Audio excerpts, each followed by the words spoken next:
నమస్తే అండి అందరికి. ఈరోజు నేను చెప్పబోయే స్టోరీ ఏంటంటే, ఒక అత్త కోడలిది.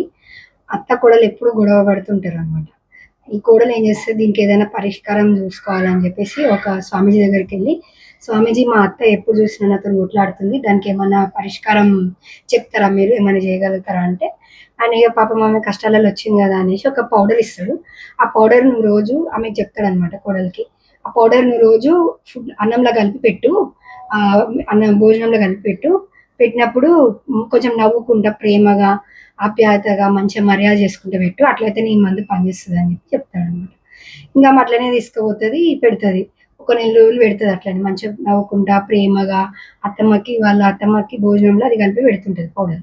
ప్రేమగా నవ్వుకుంటా మంచిగా పెట్టేసరికి, ఒక నెల రోజులు అయ్యేసరికి వాళ్ళ అత్తమ్మ మంచిగా మాట్లాడుతది, ప్రేమగుంటది.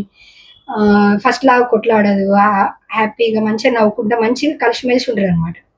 ఈమెకనిపిస్తది, అయ్యో! నేను అనవసరంగా మా అత్తయ్యని ఏదో చేయాలని జెప్పేసి నేను స్వామీజీ దగ్గరికెళ్ళి పౌడర్ తీసుకొచ్చినా, దీనికి ఏమన్నా విరుగుడు ఉంటే తీసుకొద్దాం అని జెప్పేసి ఎళ్తది మళ్ళా స్వామి దగ్గరికి. ఆ స్వామి దగ్గరికెళ్ళి అంటది, పౌడర్ ఇచ్చిర్రు గదా అయ్యగారు, అది ఒద్దు ఇప్పుడు. దానికి విరుగుడు ఇయ్యండి. ఆమెకు మంచిగుండాలే, మంచిగుంటుంది నాతోనిప్పుడు. ఆమె నన్నేం అంటలేదు. హ్యాపీగా కలిసిమెలిసి ఉంటున్నాం మేమిప్పుడు.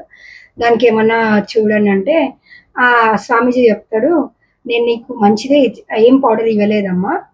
అది నువ్వు మంచిగా ఉన్నందుకు, నువ్వు మంచిగా ప్రేమగా, నవ్వుకుంటా, ఆప్యాయతగా, మర్యాదగా ఉన్నందుకు ఆమె గూడా నీతోని అట్లనే ఉంది. అయితే మనం ఎవరమైనా సరే, ఎవరితోనైనా సరే ప్రేమగా, ఆప్యాయతగా ఉంటే వాళ్ళు గూడా మనతోని అట్లనే ఉంటారు. దీంట్లో నుంచి నేర్చుకోవాల్సిన నీతి ఇది." ఓకేనండి. Thank you.